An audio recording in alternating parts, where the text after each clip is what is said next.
Last time हमने fix point पढ़ लिया था। बता देते हैं क्या होता है फिक्स पॉइंट। उसमें होता है W is equal to A Z plus B upon C Z plus D. इसमें A D minus B C क्या होता है, does not equal to zero. Fix point करने के लिए क्या करते हैं, जो ये W होता है उसको हम किसके बराबर लेट कर लेते हैं, जेड के बराबर। इसमें W को अगर जेड के बराबर पुट करेंगे तो यहाँ से जब क्रॉस मल्टीप्लाई सॉल्व करेंगे तो जेड में हमारी इक्वेशन बन जाएगी। इस इक्वेशन को सॉल्व करके जेड के जो वैल्यू आएगी वो हमारे क्या कहलाएंगे, इसके फिक्स पॉइंट। फॉर एग्जाम्पल एक क्वेश्चन देख लो, W is equal to 3z minus 4 upon Z minus 1। अब W की जगह क्या पुट करेंगे फिक्स पॉइंट फाइंड आउट करने के लिए, जेड। तो for fix point put W is equal to Z. जब W को जेड पुट किया 3z माइनस 4 क्रॉस मल्टीप्लाई करेंगे तो Z square minus 2 is equal to 3z minus 4। Then इस ये इक्वेशन बन जाएगी। यहाँ से सॉल्व करेंगे तो इसके दो रूट्स निकल जाएंगे सेम 2। एक और क्वेश्चन है, W is equal to Z upon Z minus 2। Fix point के लिए क्या करेंगे, W को किसके बराबर पुट कर देंगे, जेड के बराबर। तो Z is equal to Z upon Z minus 2 cross multiply solve करेंगे तो जेड इज इक्वल टू 0 और 3। जो 0 3 है या 2 2 है, ये हमारे क्या निकल गए, इसके फिक्स पॉइंट। नेक्स्ट हमारे पास है नॉर्मल फॉर्म। नॉर्मल फॉर्म क्या कहते हैं कि उसी तरह से है। फर्स्ट तो हमें क्या फाइंड आउट करना है, फिक्स पॉइंट। फिक्स पॉइंट हमें देखना है कि सेम है तो 1 फिक्स पॉइंट होगा, डिस्टिंक्ट है तो 2 डिस्टिंक्ट फिक्स पॉइंट होंगे। क्लियर। फिक्स पॉइंट अगर कह रहा है इफ ओनली 1 फिक्स पॉइंट, अगर केवल एक फिक्स पॉइंट हो, यानी 2 2 यानी दोनों सेम बात है, सेम ही है, तो क्या कहेंगे, अगर एक फिक्स पॉइंट है से क्यू, उसको हम क्या कहेंगे, क्यू। देन नॉर्मल फॉर्म में भी, तो नॉर्मल फॉर्म किस टाइप की होगी, 1 upon W minus Q is equal to 1 upon Z minus Q plus K. 1 upon W minus Q is equal to 1 upon Z minus Q plus K. K की value कैसे निकालेंगे, C upon A minus C Q. ठीक है। अगर दो distinct यानी दोनों अलग अलग वैल्यू आएंगी, उसको हम क्या नाम दे देंगे, एक को पी और एक को क्यू। तो नॉर्मल फॉर्म कैसे निकलेंगे, W minus Q upon W minus R is equal to K Z minus Q upon Z minus R. और के की वैल्यू कैसे निकालेंगे, A minus C Q upon A minus C are.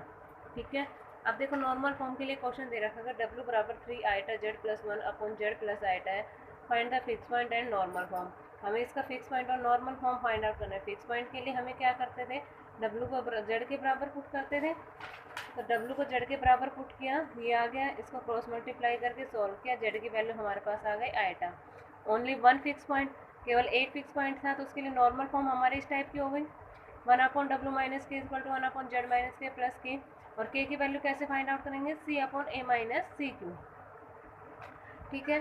जो ए K आया था normal form, तो उसकी value हम लोग क्यू थी, तो 1 माइनस यानी ए की रूट आया था, फिक्स पॉइंट ए के आया था eta, 1 upon W minus eta is equal to 1 upon Z minus eta plus K. अब के की वैल्यू कैसे निकालेंगे, कंपेयर करेंगे जो हमारा क्वेश्चन दे रखा है उसको किससे, W is equal to A Z plus B plus upon C Z plus D से। तो हमारे डब्ल्यू ये था, इसको कंपेयर करेंगे इससे, तो दोनों को कंपेयर करेंगे। ए की वैल्यू क्या आ जाएगी, 3 आइटा, बी की वैल्यू 1, सी की वैल्यू 1 और डी की वैल्यू आएगा। ठीक है। ये ए बी सी डी की वैल्यू कहाँ पुट कर देंगे हम, इसमें। तो सी हमारा क्या था, 1 अपॉन एक था हमारा 3 आइटा माइनस 1, सी हमारा क्या था 1, क्यू हमारा क्या था eta, 1 upon 3 eta minus eta 2 eta. ठीक है। अब आइटा नीचे होने से इसलिए इसका रेसिलाइजेशन कर लिया, क्या आया, माइनस आइटा बाई 2। तो ये लिख दिया K is equal to minus eta by 2। तो के की वैल्यू कहाँ पुट कर देंगे, हमारी इक्वेशन फर्स्ट में। तो ये हमारे क्या आ गई, इसकी नॉर्मल फॉर्म। ठीक है। अभी तक जो हमने पढ़ाई नॉर्मल फॉर्म थी एक रूट के लिए। अगर हमारे पास दो रूट आ जाते हैं, फॉर एग्जाम्पल ये क्वेश्चन ले लें, इसके दो फिक्स पॉइंट आ गए 0 और 3, तो इसको हम क्या मान लेंगे, पी, इसको हम क्या मान लेंगे, क्यू। तो हमने इस इक्वेशन में पुट कर देंगे, पुट करेंगे। पुट करने के बाद हमें वो के की वैल्यू फाइंड आउट करनी है। के की वैल्यू कैसे फाइंड आउट करेंगे, A minus C Q upon A minus C R. ठीक है। इसको कंपेयर करेंगे किससे, W is equal to Z upon Z minus 2 को कंपेयर करेंगे W is equal to A Z plus B upon C Z plus D. यहाँ से ए बी सी डी की वैल्यू निकल जाएगी, के की वैल्यू निकल जाएगी, क्या आएगी, -1/2। के की वैल्यू कहाँ पुट कर देंगे हम, इस इक्वेशन फर्स्ट में। इक्वेशन फर्स्ट में पुट करने के बाद हमारा आंसर आ जाएगा। ठीक है। अब हमारा नेक्स्ट आता है, इसमें ही टॉपिक है nature of Mobius function. Mobius function का अब नेचर बताना है। फर्स्ट हमने फिक्स पॉइंट फाइंड आउट कर लिया, सेकंड हमें उसकी नॉर्मल फॉर्म फाइंड आउट करनी है, थर्ड हमें क्या करना है, नेचर, यानी वो क्या होगा, पैराबोलिक होगा, हाइपरबोलिक होगा, इलिप्टिक होगा या लैक्सोड्रमिक होगा। ठीक है। पैराबोलिक कब होगा? जब फिक्स पॉइंट 1 होगा, ओनली केवल एक फिक्स पॉइंट होगा, तब वो क्या होगा? पैराबोलिक होगा। उसमें भी दो कंडीशन है, या जेड नॉट की वैल्यू हमारे इन्फिनिटी आए या does not equal to infinity आए। ठीक है। अगर जेड की वैल्यू हमारे जेड नॉट की value does not equal to infinity आएगी तो क्या होगी हमारे पास? पैराबोलिक। और ये हमारे इसकी नॉर्मल फॉर्म हो गई। इसी तरह से अगर जेड की वैल्यू हमारे इन्फिनिटी है तो ये नॉर्मल फॉर्म। अब टू फिक्स पॉइंट, किसी किसी के दो फिक्स पॉइंट है तो किस पे डिपेंड करेगा? के ऊपर डिपेंड करेगा। के की वैल्यू क्या ले? अगर के की वैल्यू ग्रेटर देन 0 लेते हैं तो हाइपरबोलिक होगी। K equal to E raise to power eta alpha लेते हैं तो इलिप्टिक हो गई। और A E raise to power eta alpha लेते हैं तो लेक्सोडर्मिक हो गई। क्लियर? अब देखो जैसे हमने पीछे क्वेश्चन किए थे सबके वो यूज़ कर रहे हैं। जेड इक्वल टू 2 2 यानी सेम है, यानी वन फिक्स पॉइंट है। वन फिक्स पॉइंट हो गया तो क्या हो गया क्वेश्चन हमारा? पैराबोलिक। इसी तरह से हमने ये सॉल्व किया है, इसमें दो फिक्स पॉइंट आए, दो फिक्स पॉइंट आए और हमने के की वैल्यू निकाली, हमारे -1/2 आएगी। के की वैल्यू -1/2 को मैं लिख सकती हूँ 1/2 E raise to power eta pi. क्यों? क्योंकि के की वैल्यू हमारे 1/2 से छोटी है, 1/2 से छोटी है, यानी हाइपरबोलिक तो हो नहीं सकती। तो क्या होगी? या तो इलिप्टिक होगी या लेक्सोडर्मिक। अब दोनों में क्या है? E raise to power eta alpha type में है।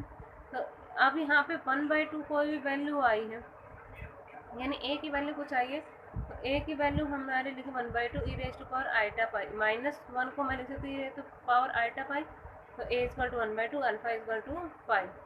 तो ये क्या बन जाएगा? ये इसमें चला गया, ये क्या होगा हमारा? लेक्सोडर्मिक। अब एक लास्ट क्वेश्चन आता है। अभी तक तो हमने क्या किया कि जो क्वेश्चन दे रखा था वहाँ से हमने फिक्स पॉइंट फाइंड आउट किए। अब हमने फिक्स पॉइंट दे रखा है, लेकिन हमसे क्या पूछ रखा है? Bilinear transformation. अब बाइलिनियर ट्रांसफॉर्मेशन कैसे फाइंड आउट करोगे? हमें पता है W equal to A Z plus B upon C Z plus D होता है। और फिक्स पॉइंट के लिए W जगह क्या पुट करते हैं? जेड। यहाँ से इक्वेशन सॉल्व करके हमारी इक्वेशन बन जाएगी। ठीक है। फिक्स पॉइंट दे रखा है 1 और 2, तो इससे एक इक्वेशन हम कैसे बनाते हैं? z-1 एक रूट ले लेते हैं, एक इसका रूट क्या लेते हैं? z-2। इसको सॉल्व करेंगे, इक्वेशन सेकंड बन जाएगी। फर्स्ट और सेकंड को हम कंपेयर करेंगे तो c/1 equal to d minus a/-3 equal to -b/2। तो यहाँ से b और d की वैल्यू निकाल लें। जो b और d की वैल्यू आई थी वो कहाँ पुट कर देंगे हम इसको? तो जो हमारे इक्वेशन स्टार माने थे इसमें यहाँ पुट करने के बाद ये आ गए हमारे पास। अब यहाँ पे हमारे पास दो फ्री वेरिएबल आ गए, क्या? ए और सी। या तो ए है या सी है, दो फ्री वेरिएबल आ गए, ए या सी।